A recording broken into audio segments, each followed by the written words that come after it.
Quando si parla di Jayaman una cosa è certa, nulla è mai davvero normale. Ogni sua apparizione diventa un evento, ogni silenzio una strategia, ogni scelta una potenziale esplosione mediatica.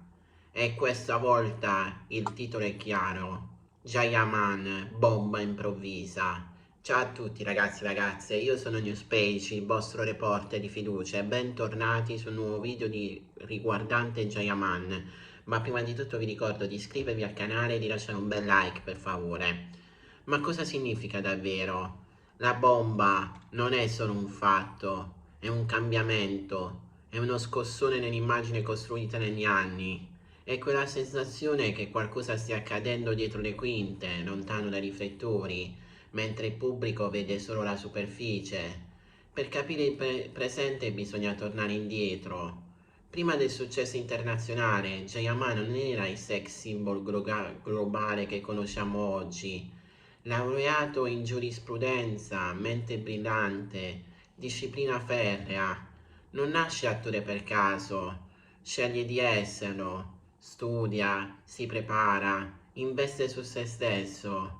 Il fisico scolpito non è fortuna genetica, ma allenamento costante. La sicurezza davanti alle telecamere non è spontaneità pura, ma lavoro. Poi arriva il punto di svolta, dei dreamer, le ali del sogno, un'esplosione, non solo in Turchia, ma in Europa. L'Italia impazzisce, il pubblico si divide tra chi lo idolatra e chi lo critica. Perché quando cresci troppo in fretta attiri anche ombre, ed è lì che iniziano i primi retroscena. Su set si parla di tensione, di caratteri forti, di dinamiche complesse, nulla di ufficiale, ma abbastanza per alimentare teorie. Alcuni sostengono che la sua sicurezza venga percepita come arroganza, altri parlano di un professionista esigente, poco disposto a compromessi. Poi arrivano le dichiarazioni controverse, frasi dette in interviste che vengono amplificate, estrapolate, reinterpretate. Ogni parola pesa il doppio quando sei sotto i riflettori. La bomba però non esplode una sola volta nella carriera di Jayaman, è un ciclo continuo. Quando decide di trasferirsi in Italia, molti parlano di una mossa strategica, e in parte lo è. L'approdo in una produzione come Viola come il mare segna una nuova fase, meno romanticismo turco, più action, più maturità, un tentativo evidente di uscire dall'etichetta di bello e basta. Ma ogni crescita comporta dei rischi. C'è chi lo accusa di aver abbandonato le radici, c'è chi sostiene che abbia puntato troppo sull'immagine, c'è chi insinua che dietro alcune scelte professionali ci siano solo tensioni con vecchi collaboratori. E poi il capitolo dei gossip. La relazione con Diletta Leotta è stata una vera deflagrazione mediatica. Foto, copertine, dichiarazioni romantiche, anelli, viaggi, una storia che sembrava scritta per dominare i social. Ma quando tutto finisce lascia più che domande che risposta. È stata una storia autentica o una strategia di visibilità? Qui nascono le teorie più spinose. Alcuni parlano di tempistiche troppo perfette, altri di incompatibilità caratteriali. La verità? Solo loro la conoscono.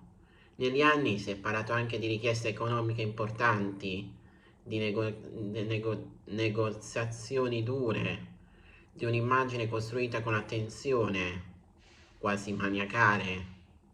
Jayaman non lascia nulla al caso, ogni apparizione è studiata, ogni silenzio è calibrato, ed è proprio questo che genera mistero. Perché quando un personaggio pubblico controlla così tanto la narrativa, il pubblico inizia a chiedersi cosa non stia vedendo. La bomba improvvisa potrebbe essere una scelta radicale, un progetto internazionale top secret, un cambiamento di immagine drastico, oppure qualcosa di personale, più profondo, meno visibile, ma più potente. C'è chi parla di un ritorno alle origini, chi di una svolta hollywoodiana, chi addirittura di una pausa strategica per riposizionare completamente il brand di Jayaman. Sì, perché ormai è un brand. E qui sta il punto centrale. Quando diventi un brand rischi di perdere spazio come persona. Il pubblico vuole coerenza, vuole il personaggio che conosce, ma l'essere umano cambia.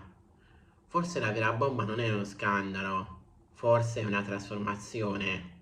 Negli ultimi anni Gian ha mostrato una crescente attenzione alla beneficenza, ai progetti sociali, alla costruzione di qualcosa che vada oltre la televisione. Questo lato viene spesso oscurato dal gossip, ma esiste. E allora la riflessione diventa inevitabile. Perché siamo così attratti dalle bombe? Perché cerchiamo sempre lo scandalo, il colpo di scena, la caduta? Forse perché il successo ci affascina, ma il rischio di caduta ci rassicura. Vedere una star vacillare ci fa sentire più vicini, più umani. Jayaman è stato definito arrogante, geniale, strategico e impulsivo, ma raramente viene definito semplicemente complesso. Eppure è questo che sembra emergere. Una personalità articolata, ambiziosa, consapevole del proprio valore, ma anche esposta a pressioni enormi. La morale di questa storia? Dietro ogni bomba improvvisa c'è una costruzione lenta, dietro ogni esplosione mediatica c'è un accumulo di aspettative, di giudizi, di fantasie collettive. Forse dovremmo chiederci se la bomba sia davvero sua o nostra. Siamo noi a creare l'esplosione, amplificando ogni dettaglio. Siamo noi a trasformare un cambiamento in scandalo. Siamo noi a pretendere trasparenza totale di chi vive sotto i riflettori. Jayaman continuerà a sorprendere nel bene o nel male, continuerà a dividere, a far discutere, a generare teorie, ma forse la vera riflessione è questa. Possiamo ammirare un artista senza pretendere di possederne la vita privata? La bomba improvvisa potrebbe essere solo un nuovo capitolo, o potrebbe essere il segnale che anche le icone hanno bisogno di reinventarsi. E se la prossima esplosione non fosse uno scandalo, ma una scelta di autenticità? A volte la notizia più potente non è ciò che distrugge, è ciò che cambia.